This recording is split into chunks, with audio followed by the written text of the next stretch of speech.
Hey, Newsa-Cast listeners. Just want to give you a little information about the mission of the Newsa-Cast. Our mission stems from the mission of the Red Smith Banquet, and that mission was to support youth sports in the Fox Valley. Over the 57 years of its existence, we've been honored to give out over $1 million to various youth sports organizations throughout the Fox Valley. The Newsa-Cast is looking to continue that mission and support youth sports as well. You can help us do that by donating to the Newsa-Cast and the Red Smith Sports Banquet. On today's Newsa-Cast, we are back on the lacrosse train with Neenah High School lacrosse coach Eric Marsh. Our old look at new, some would say, is historical. We throw back to the Red Smith Banquet in 1994 when we brought in the legendary Detroit Tiger baseball play-by-play announcer Ernie Harwell. And we end the show like we always do with a little "It's Forgotten and I'm Never Forgetting." So what do you say? Why don't you sit back and let's get this show on the road. Listen, guys, let's go out and play this amazing sport in the spring, because it'll help you play football. It'll help you be a better athlete for any other sport you guys are doing. Once you get them out there, they get hooked.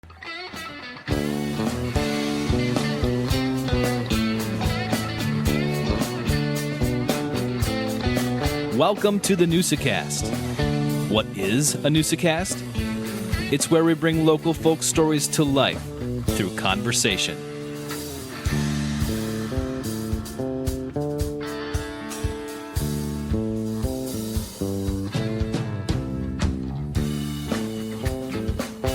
All right, Newsa-Cast listeners, welcome to another episode of the Newsa-Cast. Super excited to bring you, what we really enjoy doing and bring you little highlights of the area.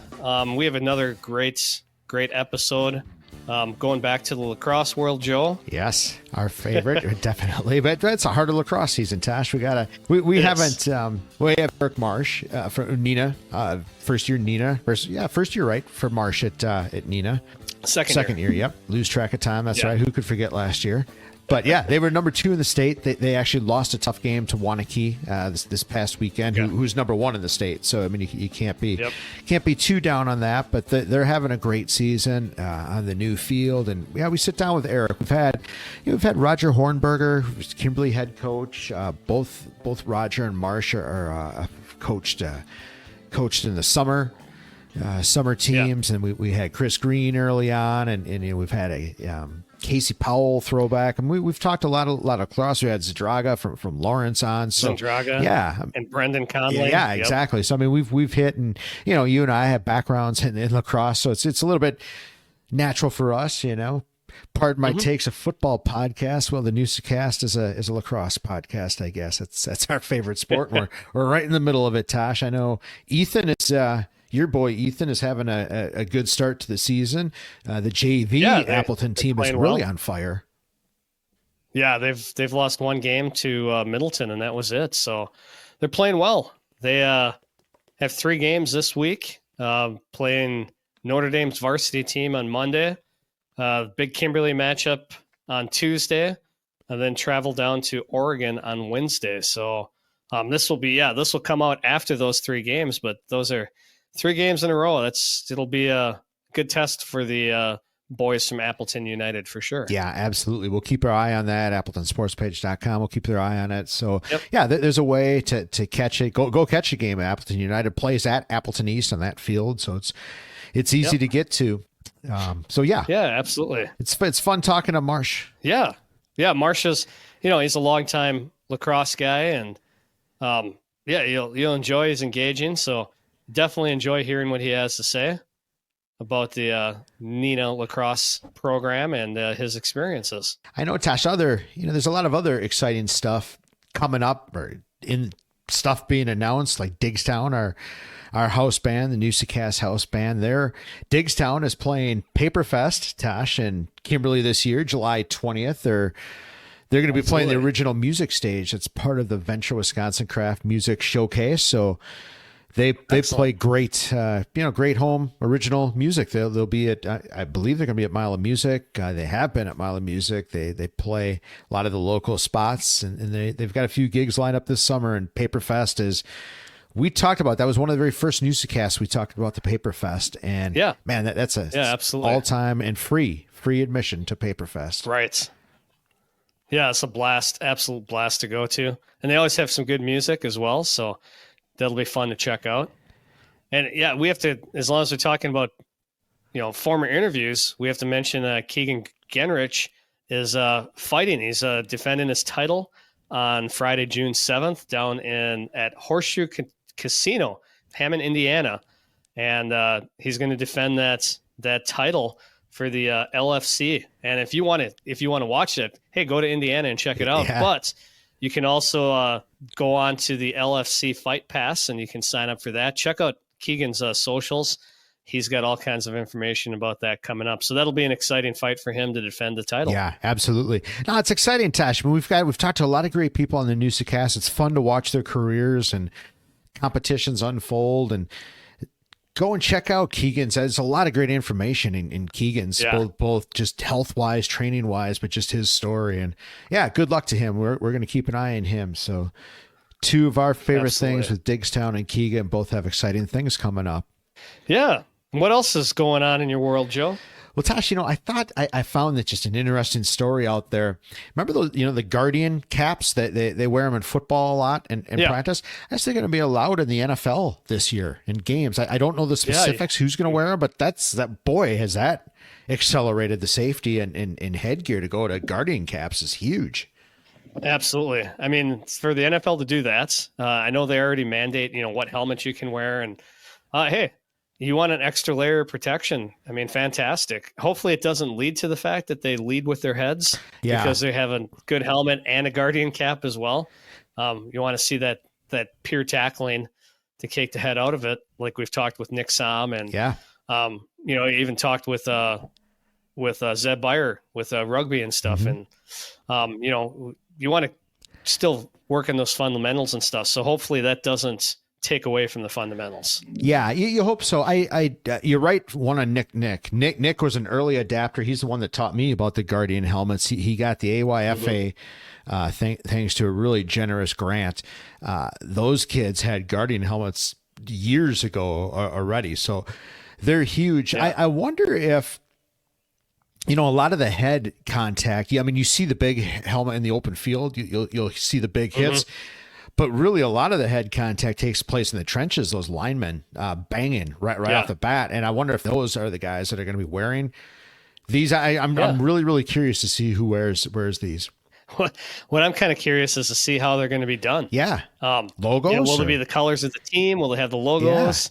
Yeah. That'll be kind of interesting to see as well. Any safety we can add to sports is huge. And, we want to see these guys protected. So, all players can live long, happy lives and not have to worry about their future. So it's interesting to watch, sports unfold. The Packers open where they open in Brazil or something this year.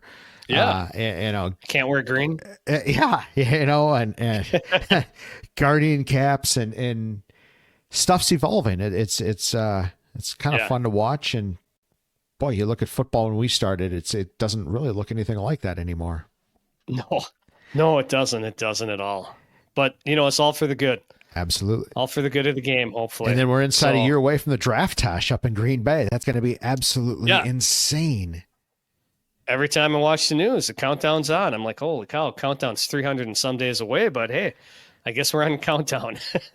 Since we're plug gods, Tosh, for our own podcast, you got to go and listen to Matt Tenhanken, right? We talked about we talked about that, but legit 250,000 people. I mean, that's going to be crazy. I don't know if people heard, but Murphy was talking about the possibility of Amtrak from Milwaukee. I saw that. Oh, that would be so great. And that could be temporary, but the only reason it would be temporary is if it was going to be permanent. Yeah. So that would be a great permanent line. I've driven Amtrak from Milwaukee to Chicago. It's a blast. Hiawatha, yeah.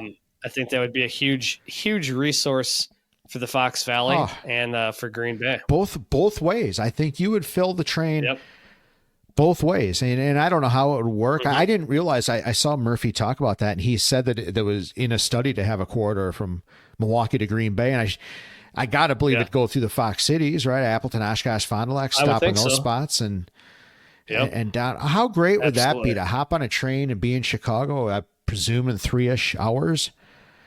Yeah, that'd be a lot of fun. And you're right. When you take that Hiawatha line, I used to love doing that. You get out in Union Station, right there in downtown Chicago, Sears building right there. You're there. You're in Chicago, door to door. Yeah, it would be a blast. That'd be awesome. I mean, catching a train down to Summerfest or a Brewers game. Yeah, Brewers game, absolutely. That'd be pretty cool. If they were smart, they should put a station right at Miller Park. Or there you go. AmFam, sorry. I wanted to call it County Stadium. Jeez, might as well get them all out there.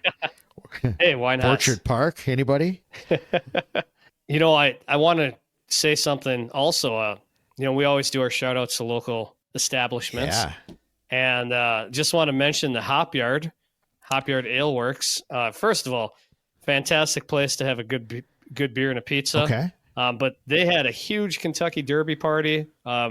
It's packed there. People are dressing up, wearing hats, wearing everything that you can imagine. And they have a lot of fun for the Kentucky Derby. So just a shout out to them and on just doing some great stuff at the Hop Yard. And if you haven't been there yet, they have a great outdoor patio, big garage doors during the summer. So go check out the Hop Yard Ale Works for sure. I need to do that. That's a place that I always forget to go to. So it's wood fire pizza too? Yeah, absolutely. Yeah. No, I'm going to have to do that. Some good ones. Yeah, it's a great place. Absolutely great place. So, all right, Tosh, you sold me. I'm gonna go one of these days. Put that in the rotation. There you go. We'll go have a beer and a pizza. There we go. Newsa-Cast meeting, content meeting. There you go. Absolutely. I think that's what we'll have to do. There you go. Storyakoa and Copper Rock. We'll get you next time. We're doing a Hop Yard next. So. All right, Tosh. Well, we better hop into the episode. I think you and I have caught up. I believe we had a good week, but we have a great episode with Eric Marsh. We have a good old look at new. We talk Ernie Harwell, great Detroit Tigers announcer. So, what do you say, Tosh? We'll continue the show on the tracks, right? On the Amtrak track. Get the show on the tracks. There we go.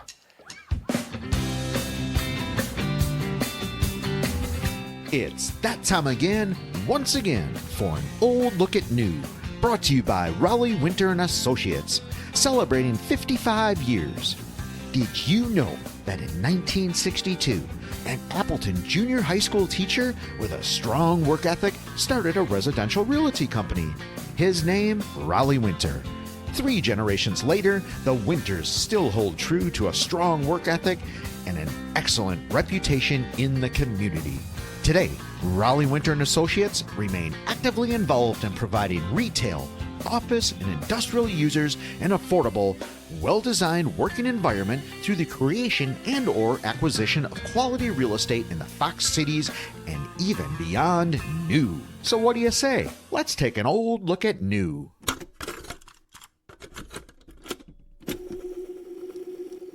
All right, Newsa-Cast listeners, it is time for our look at history that we like to call an old look at new. We'll take a little look around Wisconsin, northeast Wisconsin, sometimes the United States. Maybe we even hit some streets, right, Joe?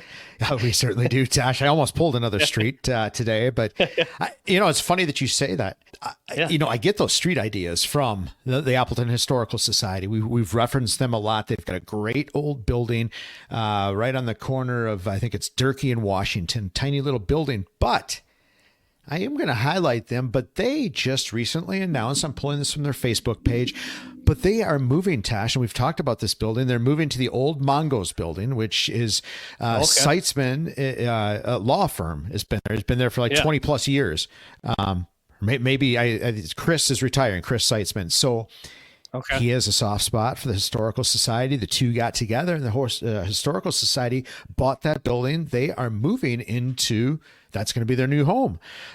Cool. But it's a really cool, it fits an old look at new because that building is awesome. It was built and it opened in 1931 as Wickman's funeral home.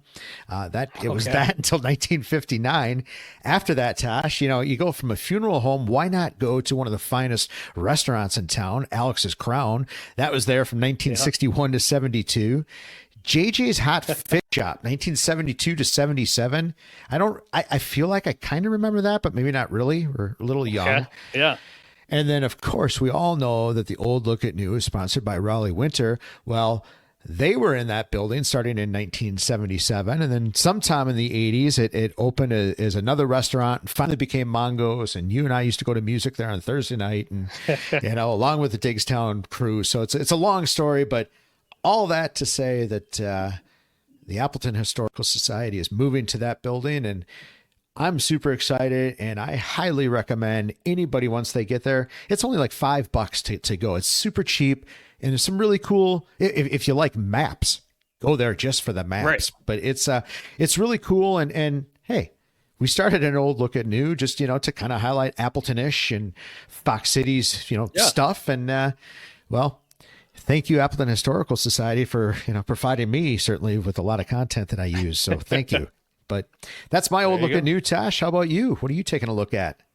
Well, I'm going to go down south a little bit to Kenosha, and I'm looking at May 6th, 1915. And you may not know this, and maybe if you're a film buff, you do, but Orson Welles was born in Kenosha in 1915. He only lived in Kenosha for 3 years. Then the family moved to Chicago. But Orson Welles, obviously one of the big things was, he was a radio actor and the War of the Worlds in 1938. And then used to have that record. What some people consider one of the premier films ever made in 1941, Citizen Kane, Moby Dick in 1956. He's legendary. If you say Orson Welles, people know who you're talking about. Yeah. But little known fact, he was actually born in Kenosha, Wisconsin on May 6th in 1915. I love it. Yeah, War of the Worlds, Tosh. I mean, that was early radio days. People freaked out. I mean, they thought that was... Yes, they did. That's like legit. You're being invaded by aliens. Yeah. Oh my gosh. That is so... Do you think you could do that now? I don't think so. Yeah. I don't know. It's pretty incredible. You think about that when you hear people talk about sitting around the radio, listening to that, and really actually not knowing that it was just it was actors. Yeah, it's pretty crazy. Sitting on a farm in Iowa and you think you're getting attacked by Martians. What the hell is going on? Absolutely. That's crazy. But obviously one of the legendary actors and directors of screen to this day, and born in Wisconsin. How about that? Absolutely. For some reason, I always want to eat popcorn when I hear his name. I don't know why. Absolutely. All right, Tosh. Well, I love an Old Look at New, brought to you by Raleigh Winter.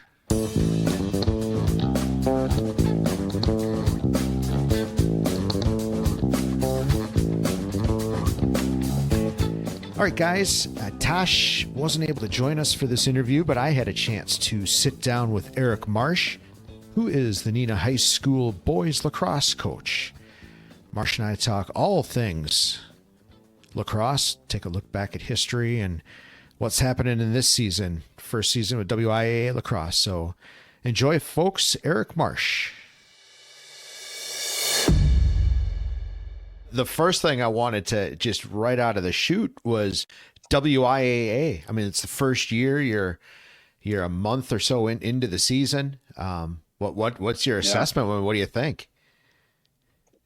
Well, I mean, I think for a lot of programs, ours included, it's not a huge drastic difference for us. We've been heavily supported, through the schools and with facilities and everything like that. I think the only, real difference on our end is, we see a little bit better, preferential treatment when it comes to field space and things like that. But in Neenah, I mean, we had this same sort of treatment last year, right? Which was my first year there after, so long at Appleton. But I think, the exposure of it, I think a lot of people, Neenah News and TV stations and, doing stories on any program that was within their grasp is just it's a great thing. It's people are kind of giving it some legitimacy, which is awesome. Yeah. Yeah. I think that's the biggest difference, Sure. I mean, you are, I I agree. I mean, you're lucky. The support you get from Neenah is, there's not a whole lot of schools. Maybe the Kimberly gets that kind of support, maybe the Arrowheads, things like that. And that's great. Yeah. How long do you think, or do you see a day where, I don't know, it's maybe similar to football, similar to baseball, where most schools have the sport? I mean, do you see that in the next 5 years, 10 years? Never, sometime? I think it might take a little longer. I think it's, we kind of look at where soccer was, 20 years ago, Sure, right? sure. I mean, 25 years ago. I feel like that's kind of where we are.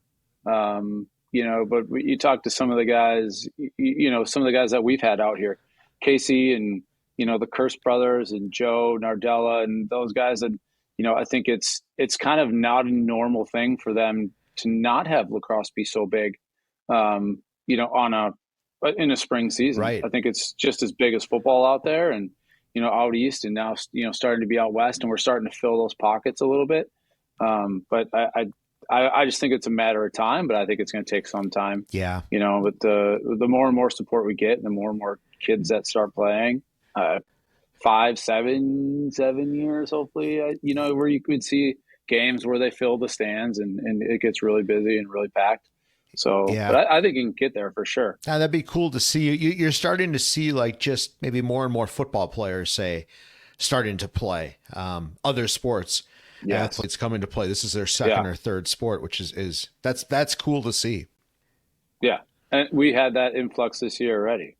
I mean, we had some football guys that played last year, and we even have even more now this year. Right. And a couple of them that made a really, really big impact for us. Kind of leapfrogging that, from going to an 8-10 team to now a top 2 team.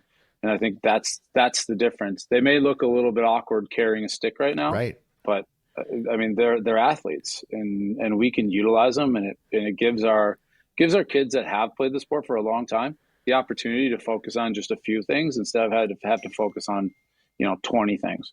So it's been great, and our coach has been great there too.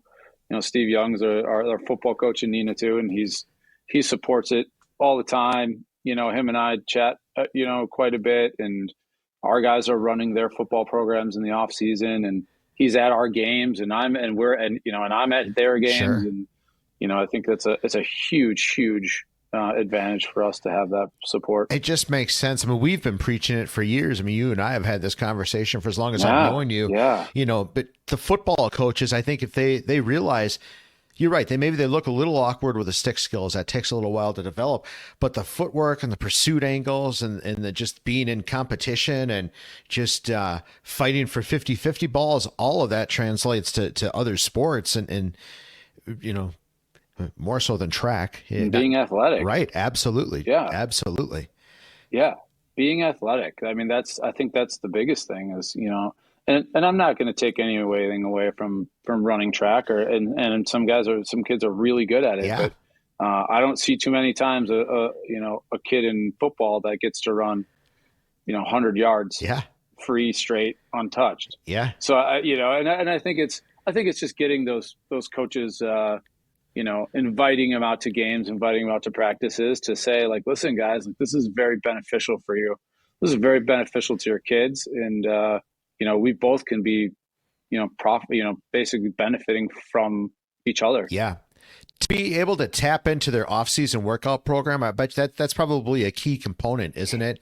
I mean, I know all coaches like to have some control over their players and to at least get into and be a part of one of those, whether it's the lacrosse workout program or the football workout program. That's huge, isn't it? Yeah, I think especially the off-season stuff, and for us, it's hard being a spring sport. We only get to see these kids now in the summers, essentially. We don't get to do anything super organized, in the fall or in the winter. So for them to have a place to go and run a program and like I told our coach Young at Neenah, I said, my background is lacrosse. Like I can take athletes and I can make them lacrosse players. I am not going to be able to teach them how to run, 0.8 of a second faster in a 40 like they can. Right. We have a great strength and conditioning coach there, and if I can they're supportive in bringing our guys in And if they can make our guys bigger, faster, stronger, like I'll make them better lacrosse players. Yeah. So it's a good relationship there for sure. Yeah, huge advantage. I haven't been out there yet, but how is Neat's new high school and field? I mean, it's got to be. Oh, it's gorgeous. Oh, yeah. Yeah. Sick, yeah. so the kids say. It's beautiful. Yeah. Yeah. Yeah, definitely.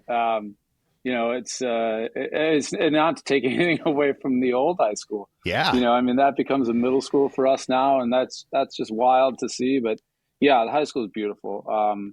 Top-notch weight room, weight facilities, training room. The trainers that are there too are unbelievable. But yeah, to be able to walk out of the locker room, and step onto the stadium field is pretty awesome for those kids. And for us to be there and have that, chance to be in a locker room with boards, at halftime and make adjustments. I mean, the whole place is just unbelievable. Yeah. I gave up reffing a year too early. I always enjoyed reffing Neenah games, but man, Rocket Field. Great. Yeah, now you don't have to worry. Yeah. Now you don't have to worry about the potholes and things. It's and it was nice for us to get on the field.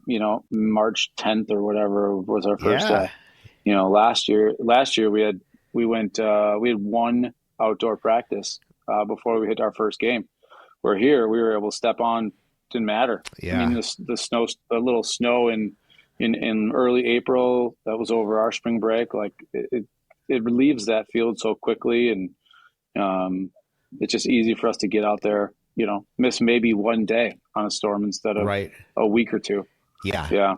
Neenah's old field, Rocket Field. But yeah, you missed it. It's great. Yeah. Yeah. It was good. It was still a great field, and thankfully we can still utilize that with.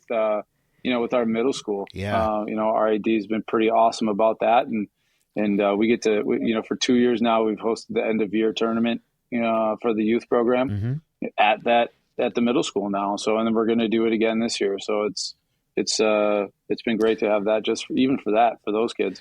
We've talked about that on a past Newsa-Cast, and, I've reffed that. Owen's played in it, but I mean, that's a great setting with the park right next to it. Then you've got the Neenah facility. Yeah. I mean, that's an awesome setup for the day, especially, the summer Bay Valley and that's awesome. Yeah. It's food is good. It's a really good setup. And right. Yeah.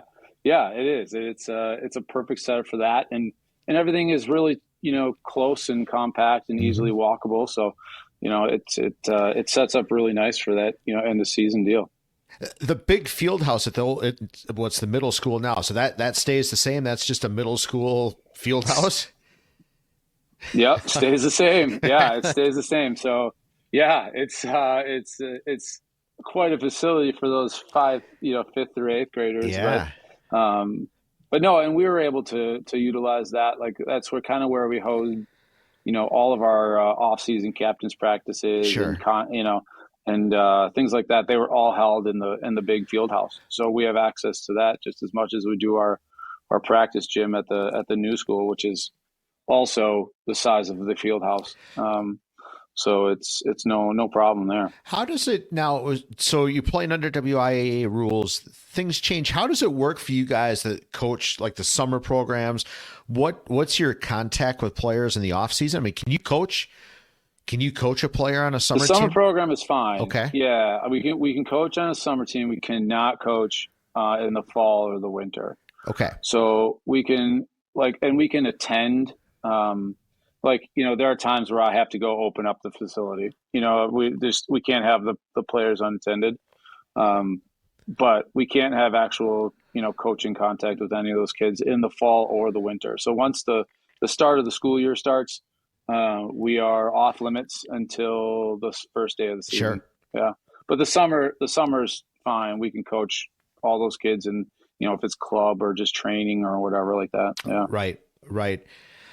Overall, though, I mean, your assessment, it's a great move to be WIAA. It's better than what it was. Yeah, I think so. I mean, like I said, even just having the exposure of it, is especially this year one where everyone's out there. Everyone knows about it. It's all in the news. It's in the papers. It's we got kids coming out of the woodworks, saying that they want to play lacrosse, and And yeah, there's some growing pains. We've got a couple of programs in the state that, their school didn't recognize them as a WIA sport. They still remain a club.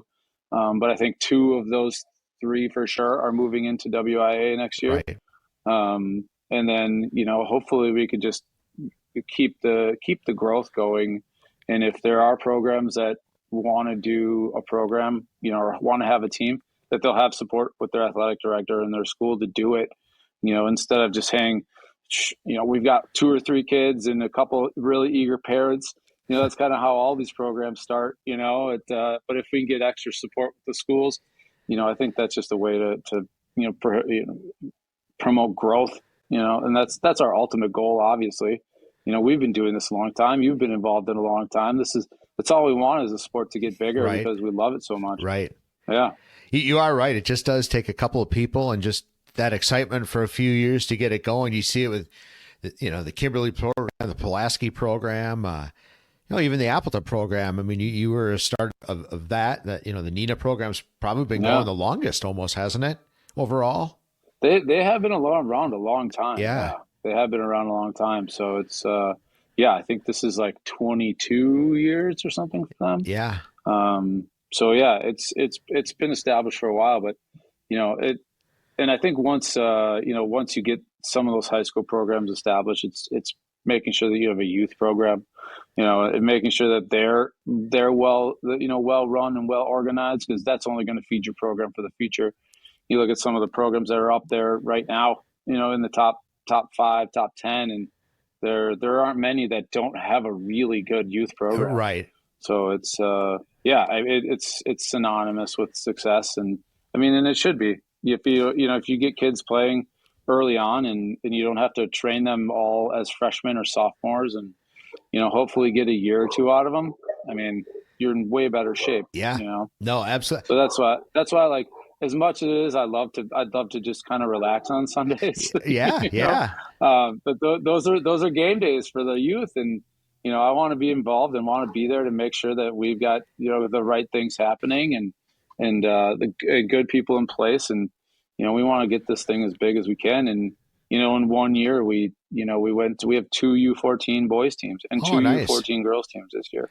Yeah, it's incredible, but I think that's a huge thing now, because we've got 22 freshmen coming in next year. Oh my gosh, that's great. Yeah, we're really fortunate. So we got a full 8th grade team and a full 7th grade team, and that's just going to help us stay at the top of the state for years to come. What do you attribute that number to? Just you guys have had a solid youth program now for a lot of years, a decade. Is it just that kind of success? It's just kind of word of mouth and just stacking success? I think a little bit was. We were really fortunate to be obviously very successful last year in comparatively. To the year prior to that, it was a pretty poor season, and I think it was tough for a lot of kids to want to be involved. So I think just even that, having the success last year, winning the conference and going to the round of 8 and doing well, getting those relationships with the football program going, where I'd end up going to some of the the middle school football banquet. Sure. Like seeing if we can get in front of those kids and say, listen, guys, like, let's go out and play this amazing sport in the spring, because it'll help you play football. It'll help you be a better athlete for any other sport you guys are doing. You get to hit people with sticks, and that kind of grabbed them. So it's stuff like that, just taking a little extra effort to getting in front of those kids and saying, this is awesome, and you guys need to go do it. And once you get them out there, even once or twice, they get hooked. Yeah. It's a pretty easy hook sport once you get them out there trying it. It really is. Yeah. Has that always been your sales pitch? Like the early days in Appleton and your early days just coaching. I remember Appleton started playing at like St. Joe's Middle School right now, just a crap way field. Back.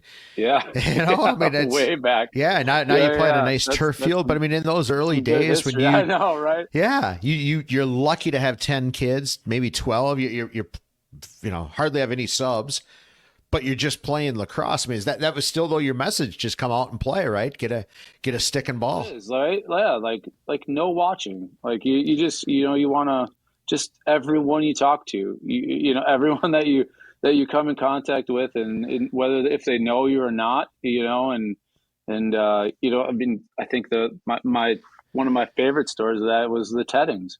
Yeah. So I was actually at the ice rink, doing like a play hockey, try hockey for free deal. And I met Ryan and started talking to Ryan, and he kind of, said, "Hey, well, what else kind of do you do?" And I said, "Man, if you guys, I said, if your kids play football, they should really come out and try playing lacrosse." And, it's an amazing thing. And then, a couple of weeks later, they're out at our little practice, and then all of a sudden Kobe starts playing for years and years, and he became, a phenomenal high school player. And now he's helping. Now he's helping coach too, which is, I mean, ultimately our goal is to get those kids that, to fall in love with the sport and to be lifers, want to come back after high school and or after college, hopefully, even, and say, "Hey, yeah, dude, I really want to be a part of this, and I want to kind of give back to what we've got going on." And we've got, I've got a couple with me this year that, kids that played for me and want to help out. And, now they're coaching, and, you just hope that cycle continues. And the more and more kids that we have graduating and playing high school lacrosse every year, the more and more kids, hopefully we get to do that. And it just elevates everyone, because I think we're a little bit outgrowing, we're outgrowing our referee source. We're outgrowing our coaches, I mean, it's a great problem, but I mean, the more and more kids that we can get to play and that kind of either stick around or come back or, be a part of it somehow. That's our ultimate goal, is just for them to fall in love with it like we did. Yeah. No, absolutely. Mm-hmm. Chris Green, we had him on an early episode, and he talked about his first time he saw lacrosse, just driving in the car and some guys out of the field just playing lacrosse, wondering what it was. And those kids took him in. And I mean, now Chris is, you guys like Chris, Roger, guys like Espinoza. I mean, you just, shower everybody with that love and knowledge, and just generations then just, fall in love with it. It's cool to see, but you can definitely see that. I'm sure all sports are built that way, but I just feel like lacrosse is built slightly different. It's just more grassrootsy or something.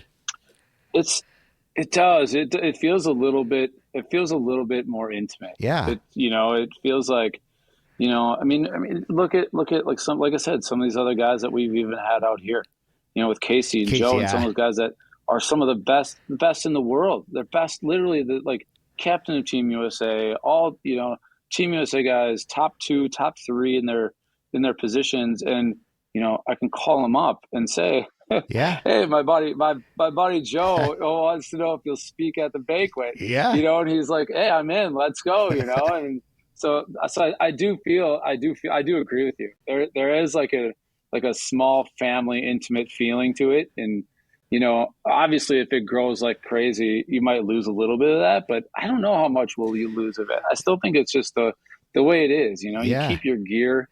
You keep a garage full of gear, and you're willing to give it out to anyone that wants to try.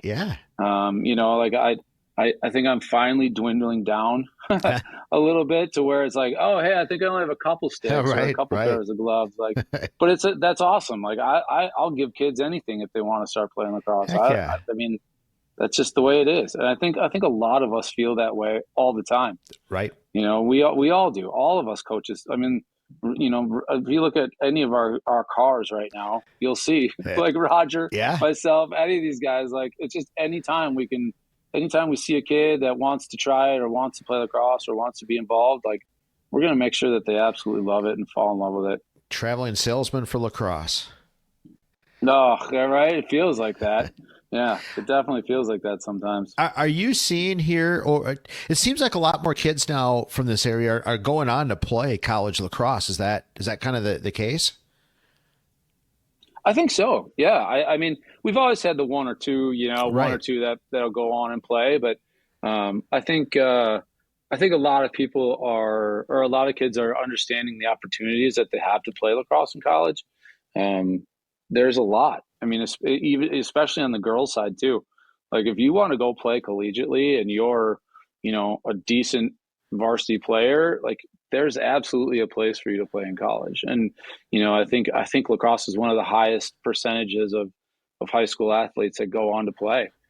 because we're seeing programs being added all the time in the college level, whether it's Division I or Division III. Like, we just had Lawrence add on. Yeah. And they're coming up on their first season. And so, if there's a kid that's, how many kids in the football programs get to go on to play college? It's pretty darn low, right. Especially comparatively on the percentage of how many kids are playing high school football to how many kids get to play college football. Where in lacrosse, I just think there's so much opportunity there because of how fast it's growing. Right. That, if you want to play, you can play. We've been fortunate enough to see some really nice players come out of our area and play at high levels. And I think we're just going to see more and more of that. Look at, and then hopefully, you get the take of like Elijah Gash. Yeah. He comes out of Bayport and he goes to play Albany, and now he's like all over the PLL, social media, because he's going to be a big player, on the Whips this year. And it's just fun to see someone local and such a nice kid that, you want to root for him and you're excited about it. So he's definitely, if I look back, I would imagine you'd agree. I mean, he was probably the best player to come through here, right? In 10 years, don't you think? Yeah. I mean, athletically, for sure. Yeah. Athletically, there's definitely some kids that are better lacrosse players. Sure. But I think he was a very good lacrosse player, but athletically he was unreal. He covered 10 yards and he won 2 strides. Hey, Newsa-Cast listeners, you can find every episode on Apple Podcasts, Spotify, or YouTube. Please help us grow by subscribing or sharing the Newsa-Cast with friends, or follow us on Facebook, X, TikTok, or Instagram. Do you remember what was the Appleton Bayport game? There was a fight. It happened right in front of it. It was up at Bayport, but honestly, it was one of the best games. Funnest is not a word, but we're going to use it in the sense it was one of the funnest games I think ever worked. Sure. The adrenaline's pumping, but Gash was playing in that game, and everybody's just fired up, and both teams were really good in those days, and that was one hell of a game for sure. But that was an all-out brawl. I had my hat down, 2 flags down. I was ready to throw my underwear. It's never good. It's never good when you throw the hat. No, never good. Never. Yeah, you never want to see the hat come out. No. Never. See, now I have the hair to show, though. I know.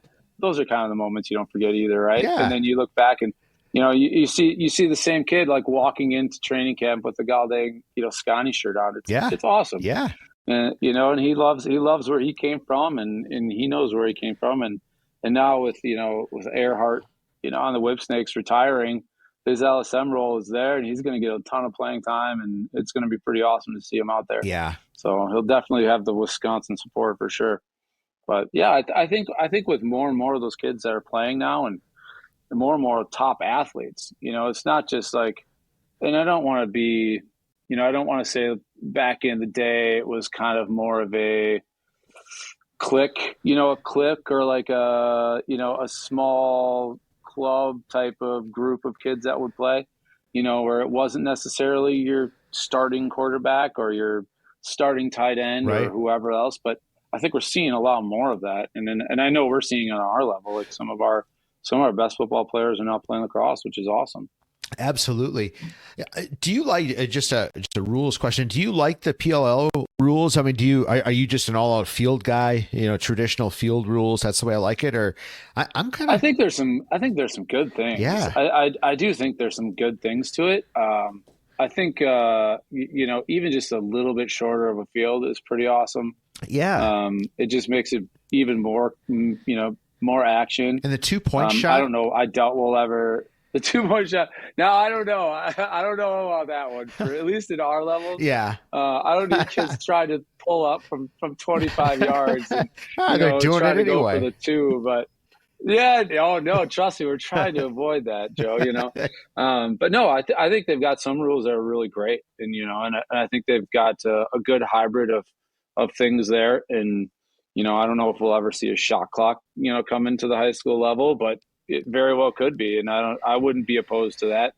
It's already such a great sport for action and competition and back and forth, where if there's any way to ramp that up even further, I think it's a great thing. Yeah. I wouldn't mind seeing a shot clock either. They're having a heck of a time just getting into basketball where they really need one. But sure. Yeah, lacrosse, I could see that at the high school level. That'd be pretty sweet. Yeah, I don't think it would be a bad thing at all. Now, I mean, some teams that you play obviously would not love it. Those guys that like to slow the offense down and take their time and, really draw it out. But, I don't think I've ever coached a team that's, wanting to slow down. So I would totally be up for it. I think it would just make it a lot more action, a lot more end to end, and a lot more excited for especially for people that don't know the sport and are just coming out to watch it. Sure. So we're a couple of weeks away from the playoffs, but being now first year under WIAA, how are the playoffs going to look? How are they different than in previous years? What's your assessment of how are they going to look? Previous years, we've had. So it's always under the WLF, and I was the boys director for the last 3 years, and what we would do is that essentially for a little while we'd rank almost the whole state, and then what would happen then, and then as we were going through, it became more regionally focused in the early part of the playoffs. And then even to the point where last year, it was a reseed once you got to the top 8. I think it was 8. A reseed to the top 8, and then you'd play that out. So the only thing that really is going to be a huge difference, I think, is that everything now is seated within a section, and then those sections are very regional. So I don't hate it. I think some people hated it originally here. I think there was a big push to say hey, some of the top 4 teams, top 5 teams are all in the same section. But as the season plays out, I think it's, if you look at the top 10, I think we've got 5 of each, in each section, 5 from section 1, 5 from section 2, all in the top 10. So I don't think that's such a big issue, but that's really the only thing. And then we always used to pick those sections or pick those seedings a lot closer to the playoff date. We're here, we're doing it in a week or 2 or something like that. Yeah. So it's a lot earlier, because they want to be able to get officials and busing and sites locked in. And, there's just a lot more, I think, I's being dotted and T's being crossed in order to get those sites and referees, locked in. So, yeah, I think everything's done by May 12th. So any of those games that are after that are irrelevant for seeding. But, okay. I mean, I don't think that honestly matters that much. I mean, it might change a team, one or 2 places. I don't think it's going to, with an all-in playoff, you're still going to get your best 2 teams, right? At the state tournament or at the state championship. So the WIAA is doing all of that. There's basically no longer the WLF. It's the WIAA. They're organizing the playoffs. It's WIAA. They give you this. They give the structure, and then our section. I think I don't remember if we're 1 or 2, but whatever section we're in, is being the section meetings are being hosted by the site of the round of 4. So in the southern section, Wanakee is with that host site. So Monakee's AD essentially will run that. It's the coaches meeting essentially that does it. And then up here, we're the section site. Neenah is the section site for our section. So then our AD will run that meeting with all the coaches, and we'll basically seed out the section, and then they'll be placed into the structure that's already in place and set by the WIA. Okay. So it's basically top, higher seed hosts until that round of 4, and then we'll host the section 1 final, and then Wanakee will host the section 2 final, and then those winners will go on to Sun Prairie to play in the final game. Yeah, that's a great venue. Just being a amazing venue. Yeah, absolutely.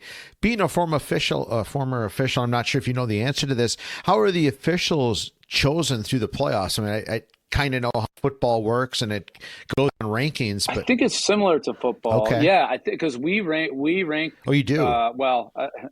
Yeah, we have rankings as well. So we rank our officials, and I think a lot of those are chosen based off those rankings.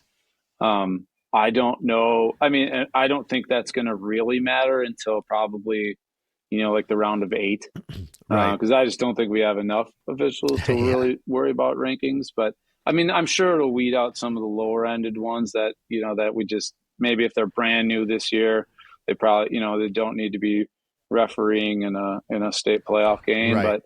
But we do the same thing. So we get you give out the card and we go on and rank officials within 24 hours and hopefully everyone's doing that and providing good like actual feedback and not just, hey, we lost this game and the officials stink and I'm going to give them a bad rating. Like, hopefully you can look past that a little bit and give those guys a true ranking. Cause I mean, we see it, we know all those guys, we see all the same guys and, cause it's the same guys that are willing to do it and willing to step up and, hopefully we can do right by them by at least giving them a proper grade and seeing them in the playoffs.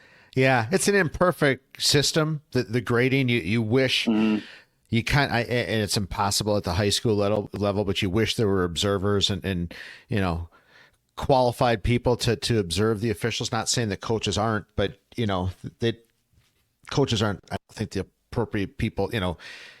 Maybe a percentage of feedback can come from a coach, but they I don't know. It seems like the WIA. That's a little emotional too. Yeah, it's emotional. You and I know that. Yeah. You and I know that. It gets emotional, and there are times where I'm not a fan of yours and you're not a fan of mine, but at the end of the day, we can sit here and have this good conversation, and you just hope more guys can do that instead of being super, upset at one or two people because they made a bad call. Well. Yeah. Guess what? We all make bad calls, whether it's as an official or as a coach. So you hope that that those guys can look past that and, help that scoring process. But yeah, to my knowledge, that's how that's going to be that chosen is kind of by that ranking system, or at least as a guidance. Yeah. No, absolutely. I'd be remiss without asking. I mean, we kind of know a lot about what you've done, currently in coaching and all that, but your early years, I mean, how long have you played lacrosse? What was your first experience with lacrosse? How'd you get attracted to lacrosse? Yeah, no, I was a hockey kid growing up. I grew up playing on the ice and, I played football and I actually golfed too. Yeah. And, I tried to do that still, but, no, I went in and played, my cousins played, they were from the Carolinas. And so, we'd see them a fair amount and they played and they kind of introduced me to it, but it wasn't really until I got into college. And then, one of my dorm mates across the hall, he was in the same situation where it was like, man, we got to do something and he had knew about lacrosse too, but it was so young, especially in the state. So he's like, hey, we should go play. So we went out there and we, started playing immediately. And it was that kind of same experience, where, you go out there and these guys, it's 15, 20 guys and they're at practice and you're like, hey, like, we want to give this a shot. And they're all just immediately, your big brothers. Right. And to have that in college, it's an amazing thing, as a freshman going in and saying, man, like these guys are willing to take me in and show me the ropes. And yeah, I think being a hockey guy and having that experience, like it was very immediate for me. It didn't take long, to pick it up and, basically become a starter. So, and then I just never looked back. Sure. It was, I ended up captaining that team for 2 years and being an all conference player for 2 years. And then after that, it was just, immediately, right. You come back, you love it so much and you just want to be a part of it. So I officiated for a few years, until, the Sternhagen family called me and said, hey, we want you to come coach at Appleton. Yeah. So they called up and, and all of a sudden it was 13 years or whatever it is, or 11 years with a 1 year retirement, and then, come back after the COVID thing. And so it was, and then, obviously being a Neenah guy and living in, we live in Neenah, my kids go to Neenah. Sure. So, once Coach Zielski retired, it was going to be hard pressed not to do it. Yeah. And then, our AD and I talked quite a bit, and, it was a hard decision. You have your heart and your roots in that program growing, you grow it as much as you can. You put in all your effort as possible for so many years. And, and especially those kids, leaving guys like Owen and Kobe and Dawson and Ryder and Landon and Elliot and those kids that you've known for so long. Sure. And, that was the hardest thing I've done in a long, in my short time, but those guys are great though. You can still be a part of their lacrosse experience, and, hopefully they don't hate me too much for beating them last year. And but yeah, right. Oh, I hope not. But no, I mean, and those are the kids, you look at those kids and you see them come back too, and want to keep going. And that's everything. Yeah. So, but yeah, that was kind of my whole start to it. So it's sort of the same thing as, when Chris was talking about. It was like, hey, we just, wanted to see this thing. What was it about? And it looks awesome. And, those guys took you in and they made sure that you were taken care of. And all of a sudden you just fell in love with it, and you're carrying your stick to class, and, you don't want to do anything else. Yeah. So, yeah. And that's what we just want to see every kid do. It's a sport that sucks you in like no other. It sucked our family in, and I'm forever thankful. Yeah. Some just lifelong memories, definitely from this sport. Yeah. It is very familiar here too.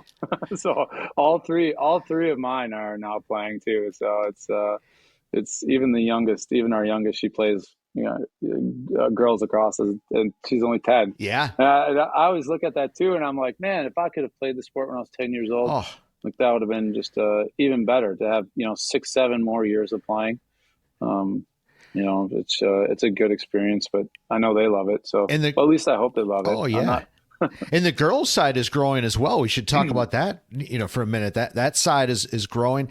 Yeah. Is that is not part of the WIAA yet, right? Or is it? I'm not sure. No, it is. It is. Okay. No, it is. Nice. It actually, it was the only, it was the first sport since soccer where they brought both boys and girls in at the same time. Oh, great. So it is full on, same thing, WIAA, full support.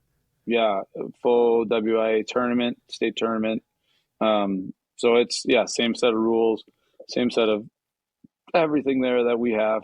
So, but yeah, I think the girls side, sometimes we look at that growing even faster than the boys side. Right. So I know collegiately it for sure is, because there's just programs popping up all over, because it's much easier to fund a girls lacrosse program, because of there's barely any equipment. You already have fields, right? If you already have a boys team, things like that.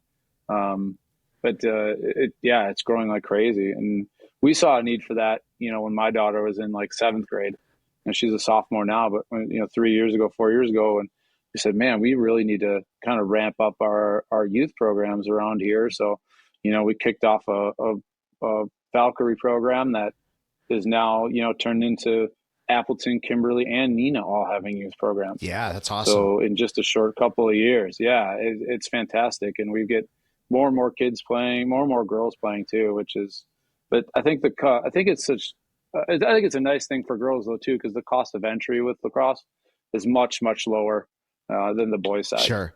You buy a stick and goggles, and you can play lacrosse. Right. So on the girls side, it's not a helmet and chest pad and gloves and elbow pads and the whole nine. Right. It's just stick and goggles, and these girls can get out there and play. So I think it helps the interest level too. Oh, I'll bet.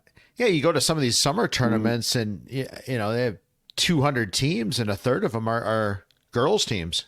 Oh yeah. Yeah, we're gonna have 4 girls teams this summer. Nice. With our club, and it's great. You go to these events, and I think that's another part of it too. Is locally there's only so much. You get the same couple teams, because the girls' side isn't growing enough yet. But if you get some of these girls playing and getting into these programs and tournaments that, wow, there's, 150 girls playing lacrosse at this tournament. It's a kind of an extra hook in for those kids, or even more than that. Right. 300 girls at some of these tournaments, and you see it. You see some of the best girls, playing in Neenah and Appleton and Kimberly, and we know them because they've played club lacrosse and they played summer lacrosse, and now they're winning the conference awards and things like that. It's awesome to see. Yeah. So, but yeah, I think it's growing like crazy too, and I think even more so on your end, like the officials end, right? I mean, there's barely any girls officials out there. Yeah, no. So now I wouldn't want to tackle girls officiating. No, me either. That's a whole different can of worms, and holy mackerel, is that stuff hard to understand sometimes. But we've got a couple great dads that do it, that picked up a whistle for the girls. That's good. And there's some high school players that are doing it for the youth programs, but yeah, I mean, that's another just great way to be involved. Yeah. And honestly, make a lot of money doing, being right on the field. It's crazy. So that's my story. Absolutely.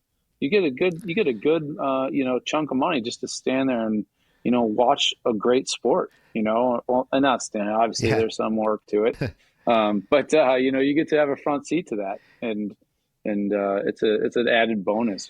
That's the thing that I loved the most. Owen and I, it's a story I tell everybody about lacrosse. For him and I, we learned the sport together. I learned it through officiating.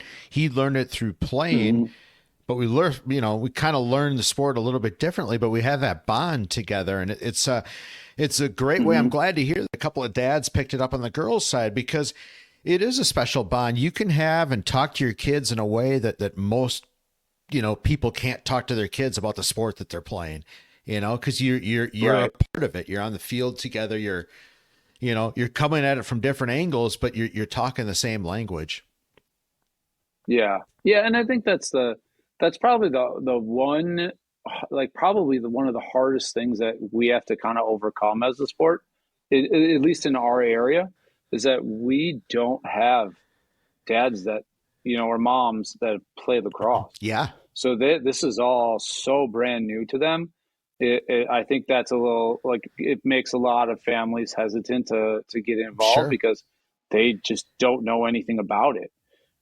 So, we're fortunate enough that those kids that, some of those parents that are like, hey, yeah, I don't know what this is, but let's go give it a try, and even more so for families like you guys that are like, hey, let's go give it a try. And then I'm going to referee too, to be an official, I would love to see more of that.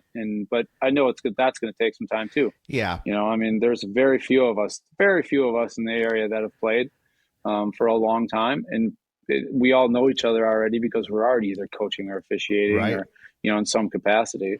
So, but we're all just willing to teach whoever wants to learn. Oh, absolutely. Anyone that wants to get out there and learn, like, we want it. We want to help you out and be a part of it.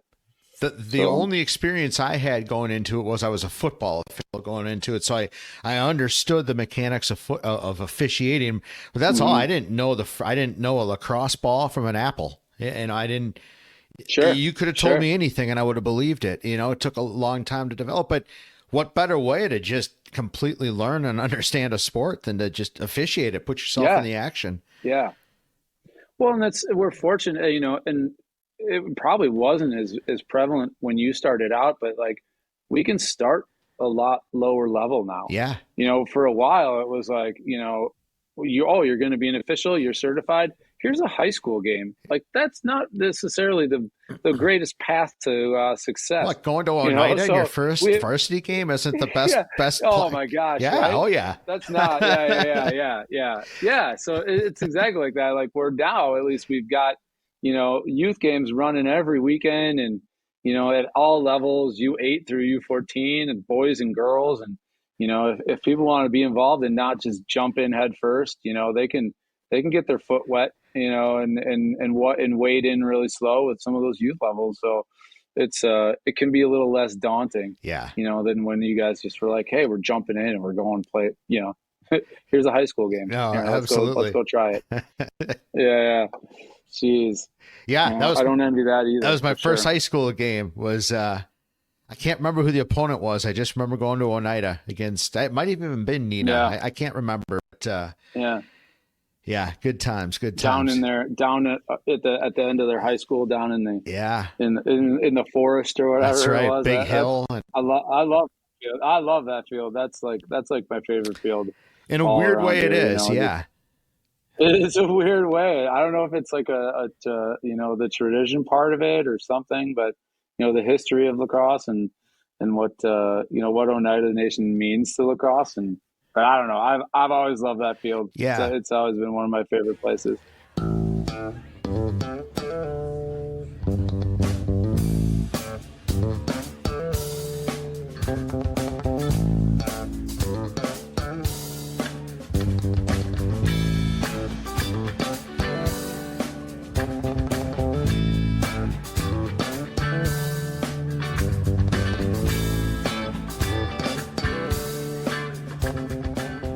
Well, I know I know you've been coaching youth today, and you probably haven't eaten dinner yet, and we're just shooting the breeze on lacrosse. No, we're good. This is the fun stuff. This is the fun stuff. Like this isn't work. This is always fun when we get to do stuff like this.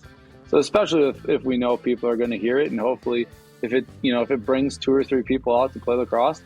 Yeah, I'll spend an hour talking lacrosse with anyone for sure. Absolutely. And that's the best part. Who's ever listening to this, literally reach out to you, reach out to Roger, reach out to anybody in Appleton. We had Rich Thompson up in Pulaski. He was on. I mean, anybody.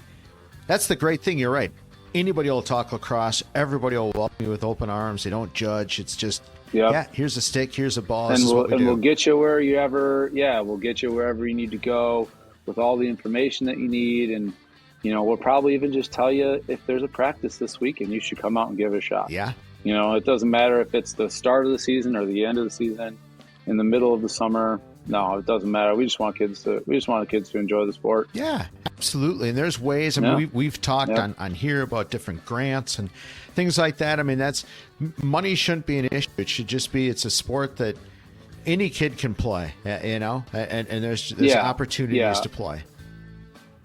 Yeah, the old, and I think that was kind of an old version of this, right? Yeah. Like prep school, college frat kid. You gotta have a ton of money to play. Like, I think the notion of that is gone by the wayside, and people like the people at USA Lacrosse and our youth programs that provide opportunities and give scholarships to where it's needed and help these kids get involved and give them sticks and get them out playing. Like, that isn't really, it shouldn't be ever an issue, or at least we don't want it to be. Right. We don't want it to be a barrier ever.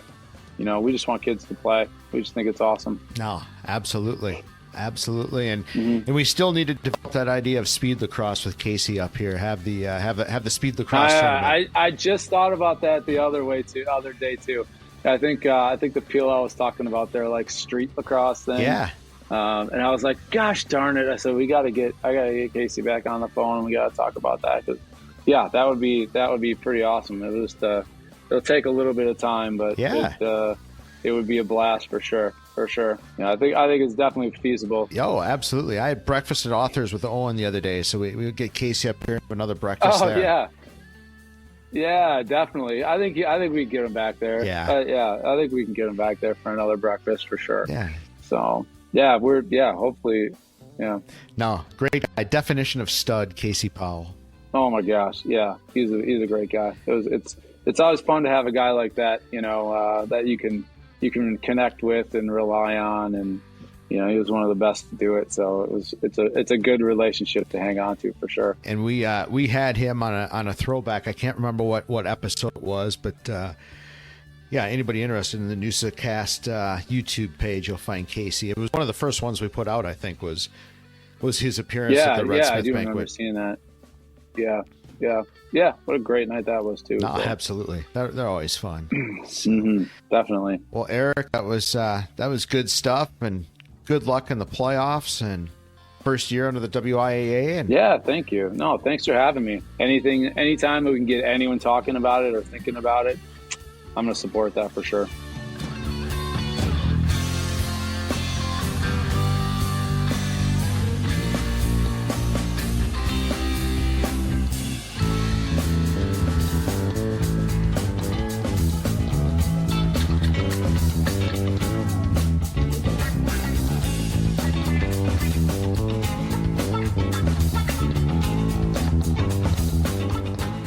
What you're about to hear is only part of the speech by Ernie Harwell, the great Detroit play-by-play announcer for the Tigers. He was at the Red Smith in 1994 at the Radisson Paper Valley Hotel. The entire full interview is on our YouTube channel. Just search Newsa-Cast or check out the link in the show's notes. Head over to YouTube and to watch the entire speech of Ernie Harwell. Enjoy.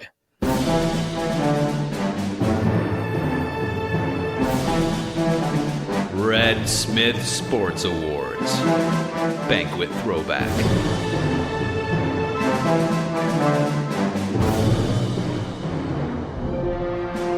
The Red Smith Award, of course, goes to someone who has made some unique contributions to sport in Wisconsin and also epitomizes the great values that Red Smith exhibited.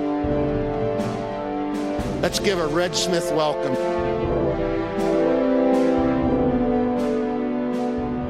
Come on up here, Ernie Harwell.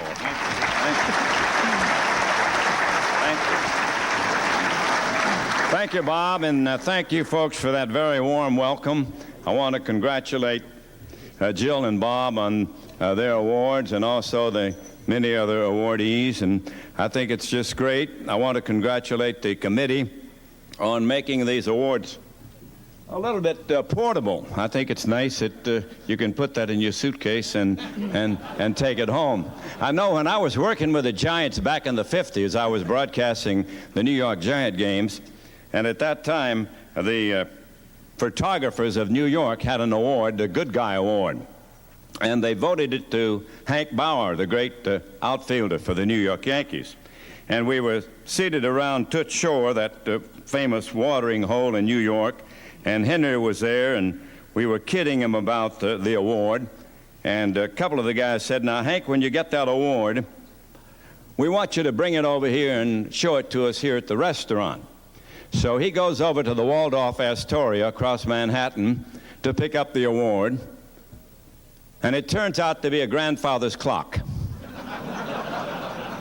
So Henry is bringing the award back to show it to his pals at Toots Shores, and he's struggling a little bit with that grandfather's clock, and he bumps into a gentleman who's a little bit inebriated, had a little bit too much to drink, and Hank says, "Why in the hell don't you look where you're going?"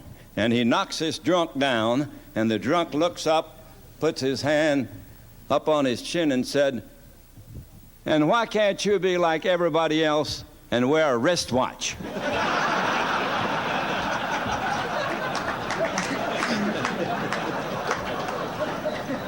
The life and times of Ernie Harwell, I think, can be described by two famous philosophers. One was right-handed and one was left-handed. The right-hander was Alfred Tennyson, who wrote in his epic poem, Ulysses, "I'm a part of all that I have met." And the left-hander was Lefty Gomez of the New York Yankees, who was quoted once in saying, "I'd rather be lucky than good." Well, I've been a lot luckier than I've been good, and one of my good fortunes has been to be a part of all that I have met. And I guess the good Lord put me in different places, not because of my ability, but because he wanted me to be there. I went from Atlanta, Georgia, back in 1948 to the Brooklyn Dodgers. And the Brooklyn Dodgers at that time had a young man named Jackie Robinson, who with the help of Branch Rickey had just broken the color line. He was the excellent choice by Mr. Rickey. He was a leader. He was a great player. He was a terrific team man. But most of all, he learned to turn the other cheek. Jackie had a terrible temper, but Mr. Rickey sat him down before that noble experiment began, and he said, "Jackie, you've got to do one thing. You're going to take a lot of abuse, physical and verbal, but you've got to turn the other cheek." And he turned that other cheek for 2 years and established the fact that a black could play in the major leagues. Jackie Robinson. Another fellow that I was very fortunate to be with in Brooklyn was Elmer Sexauer. I don't know whether you remember Elmer or not, but if you look in the baseball encyclopedia, you'll see his name. And we had a telephone operator at this time at Ebbets Field named Miss T. She was pretty near retirement age and sort of a prim and prissy lady, very, very nice, but a little bit on the prim side. And one morning the phone rang and Miss T said, "Good morning, Brooklyn Dodgers, Ebbets Field." And a sweet young thing on the other end of the line said, "Do you have a sex hour there?" Miss T paused a little bit and she said, "Sex hour? Honey, we don't even have a coffee break."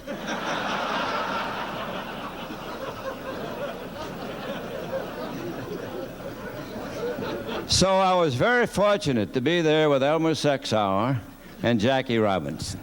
Then I went to Baltimore for 6 years, and I think the big kick in Baltimore was that they had come in from St. Louis, and it was a brand new franchise. And I know the folks in Milwaukee experienced that back in the mid-'50s when the Boston Braves moved to Milwaukee. I think it's always a great kick when you get a brand new team in and have something to cheer for, and you're finally a major league city. And I was swept up in that. And the Orioles did have a pretty bad team, though. Jimmy Dykes, their manager, they were such bad hitters. He said if you guys fell out of the airplane, you wouldn't even be able to hit the ground. And they called them the Kleenex team. Pops up, one at a time. But I did meet a fine young Christian man there that I really got to know and love, Brooks Robinson, who was a great kid, broke in about the age of 18, made it on the first ballot to the Hall of Fame. Then I came to Detroit, and I've stayed at Detroit for 34 years, 47 years in the major leagues. And I tell you, God really blesses you when he gives you a job that you really enjoy. And I got to see the great Al Kaline in action, probably the greatest Tiger I've seen. Well, one of my favorites was a fellow that you might remember. His name was Norman Cash. He came to Detroit in 61, the batting title in 1961. And Norman really loved to play both day and night, if you know what I mean. I'd be coming down for breakfast, and he'd be coming in from the night before. But he was a great guy and a wonderful friend. And he had a terrific sense of humor. When Nolan Ryan was going after his second no-hitter in the season of 1973, he pitched the greatest game I ever saw, pitching at Tiger Stadium. And that afternoon, the Tigers literally were lucky to hit a foul ball off him. He struck out something like 16 or 17, had his brilliant fastball going, a big slow curve, and they weren't even touching him. Well, Norman Cash came into bat about the 8th inning, and the umpire sent him back to the dugout. His bat was illegal.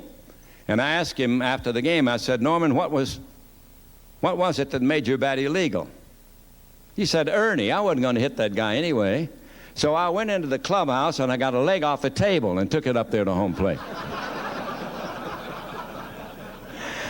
And Norman Cash gave me a picture on which he wrote, "To my good friend Ernie Harwell, the second best announcer in the big leagues."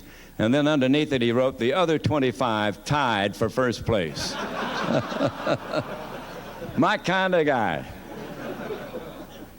I've been in baseball a long time. I started back in 1934.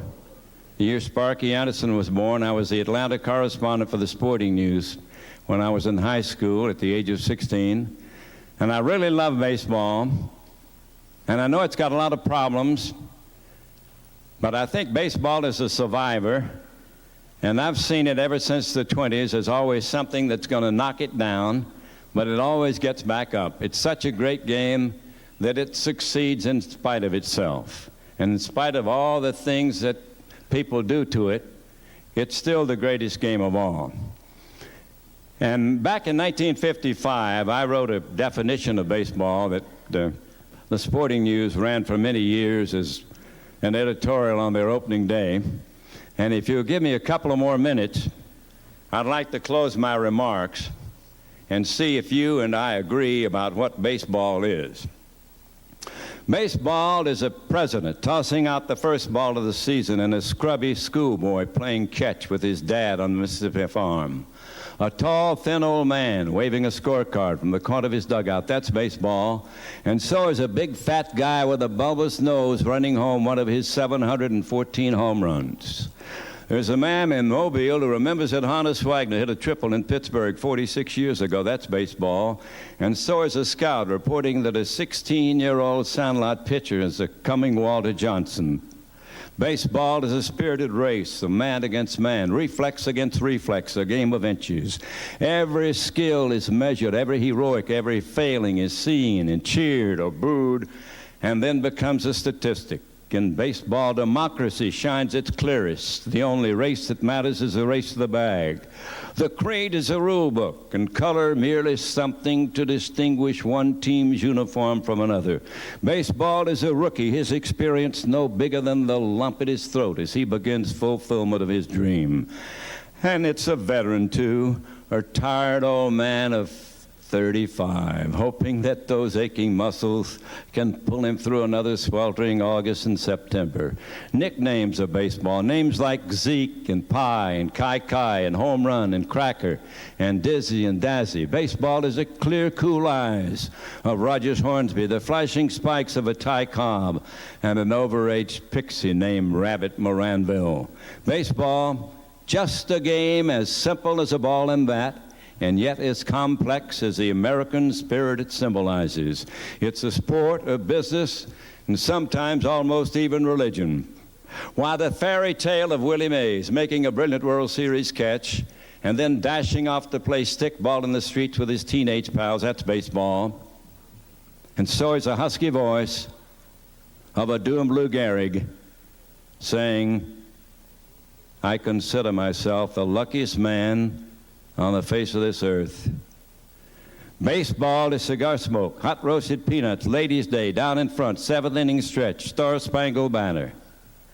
Baseball is a man named Campanella telling the nation's business leaders, you have to be a man to be a big leaguer, but you have to have a lot of little boy in you too. This is a game for America, this baseball, a game for boys and for men. Thank you. God bless you.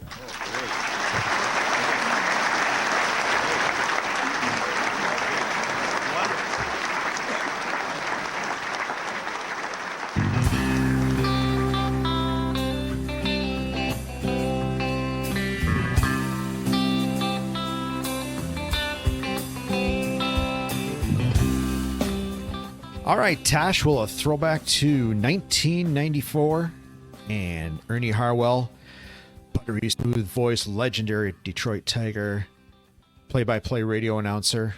I love it when those are my all-time favorites. Guys like Bob Uecker, Vin Scully, Ernie Harwell. They're just so good. They're amazing because you're not watching a game, but you still can picture the game in your head. Oh, absolutely. And they do such an amazing job of that. That's an art form for sure. That should be our never forgetting, Tosh. We're into the it's forgotten. I'm never forgetting. I'm never forgetting the artful voices of all these play-by-play radio announcers. But no, it's that time again, Tosh. It's forgotten things that we want to forget. How about you? What are you forgetting this week?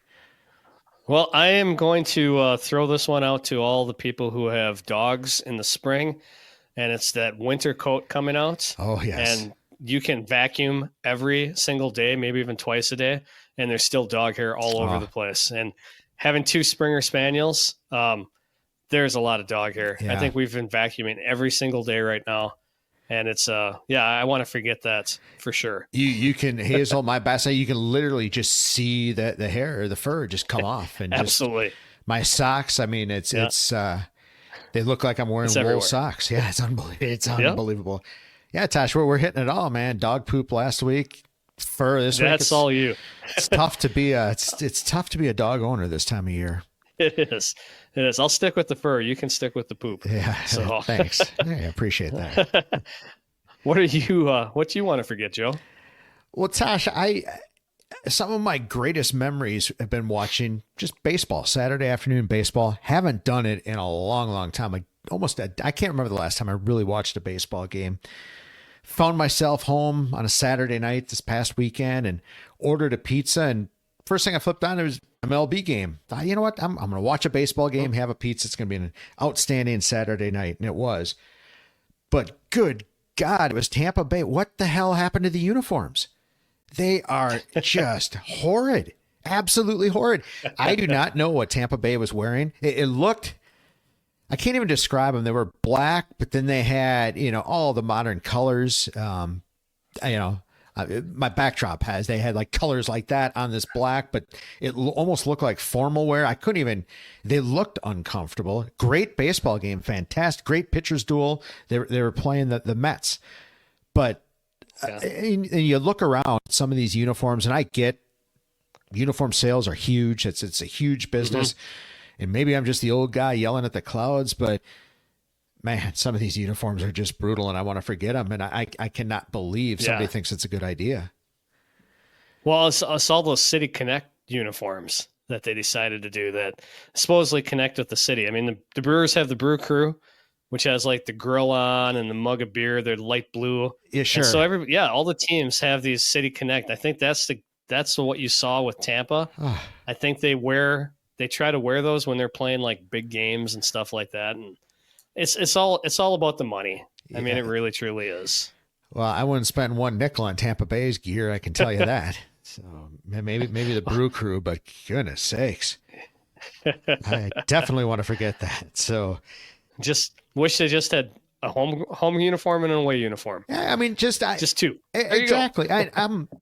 I understand it, like Oregon's college uniforms and things like that. I get that; those are kind of cool. I can get into some of that. So I don't hate all uniforms, but all in all, is there anything better than just the classic Yankee uniform with pinstripes, or just the Dodger gray and just the crisp white of every team? Just the Baltimore Orioles with the bright orange, Orioles across the chest. I mean, just those are classic. Just look like baseball uniforms. And the stirrups, no stirrups, that's a whole nother argument. I honestly, I could care less. Some of the shoes, when they match the colors, that looks cool. I'm not an old geezer that doesn't like any of that stuff. I mean, but I don't know. They just, in the first 5 seconds of turning that Tampa game on, I was like, I couldn't even believe it. I was just horrified. Anyway, that's forgotten. How about you, Todd? What are you going to never forget? Something good. Well, we record this on a Sunday night, but, I will never forget, and I always watch it, and I always enjoy watching it. It's the Kentucky Derby. Yeah. Just the pageantry of it. It was the 150th running of the Kentucky Derby on Saturday. Just the whole pageantry. I mean, it's the pomp and circumstance of it, and it's incredible. I was lucky enough to go down once. Yeah. Sat in the infield, which is a crazy party. But, it's just really cool. Everybody dressed up, not in the infield as much, but in the grandstands, you see everybody dressed up, and it's just a really, really cool event. And I know they've had some issues with some of the horses over the last couple of years and things like that, but it's just an amazing, amazing event. And it's always fun. People get excited for it. And I don't get that excited for the other races in the Triple Crown, but I always get excited to watch the Kentucky Derby. Yeah, no, absolutely.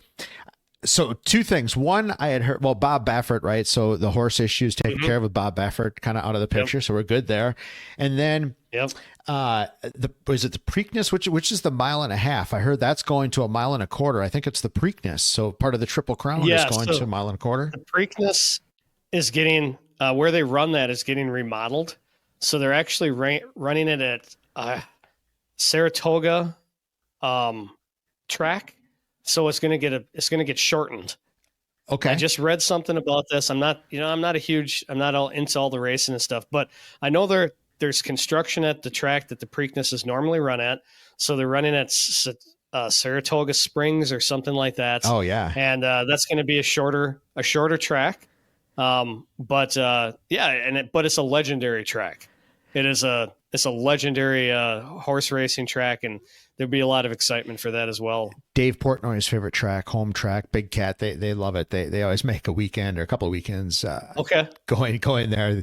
I love following that. Those guys were hot. Elio. I know if anybody follows Barstool, that whole world, they were all into the Kentucky Derby. It's nuts, from the betting end, you're right, from the pageantry, from just watching it on TV. I absolutely love the horse race announcer. We have Ernie Harwell. Obviously, we just listened to him on the Throwback. But I tell you what, horse racing announcers are right there too. All time great, absolutely great calls. Down the stretch they come, right? Right, absolutely. And this year was a photo finish for all three positions for the top three. I saw that first, incredible as well. First time in a long time, right? Yeah, absolutely. Yeah. So great race, a lot of fun. If you have never been there, go. It's a lot of fun to go to, and the city of Louisville treats it like Mardi Gras for the entire week. So there's always stuff going on. So check it out. It's a lot of fun. So Joe, what are you never forgetting? Well, Tosh, I'm never forgetting. I should have opened up my screen. I closed it and forgot what I was forgetting. But no, I'm just kidding. I had the pleasure. I mean, I've talked before about my daughter Amelia, who's in theater at Appleton North. They did Crino this weekend. It was fantastic. I've said this before. I'll say it again. I'm blown away. I'm super proud of her. I mean, she had an incredible freshman year, performance-wise. But the whole cast in this is just incredible. The costumes, the stage setup, all of that was just unbelievable. And I'll tell anybody that when it goes for any high school, but in particular North, that if you see a performance, I would highly recommend going. It's big time. So I loved it, and I just. I couldn't be more proud of the whole cast, Mr. Parker and Amelia for sure. So excellent. I'm certainly never forgetting any of these performances. They're etched in stone in my brain. That's awesome. And you have 3 more years of it too. I do. Yes, I certainly do, Tosh. No, I look forward to it. I'm taking it in, going to try to remember to enjoy each and every moment of that. So with that, I hope, Tosh, that the folks have enjoyed each and every moment of the Newsa-Cast, and they can enjoy each and every Sunday morning moment on our YouTube channel and catch the full Ernie Harwell throwback. And we've got, 44-ish, something like that, other throwbacks in there. So you can have breakfast, lunch, and dinner watching throwbacks.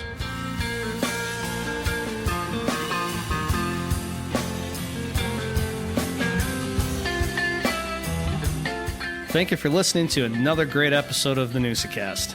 We'd really appreciate it if you hit up our social pages, subscribe, like, follow, and don't be afraid to engage. Head over to our YouTube channel to get exclusive content like the full interviews and speeches from the past Red Smith banquets.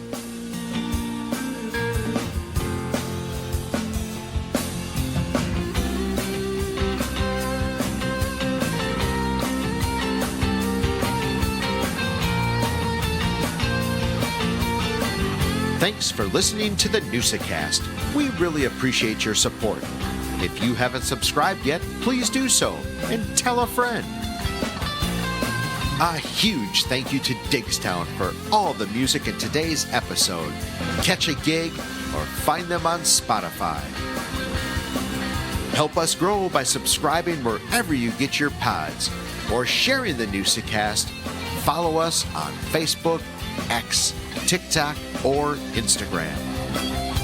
One of the best ways to help us grow is to leave a 5-star review on Apple Podcasts or Spotify. Northeastern Wisconsin Sports Advancement is a 501c3 organization. Our mission is to raise money, provide support, and bring greater awareness for youth sports organizations in Northeast Wisconsin. We do this primarily through the Red Smith Sports Award Banquet and the Newsa-Cast. Each year, we give back to the community through 3 initiatives: the Every Kid Plays Grant, the Gives Back Initiative, and scholarships to student athletes.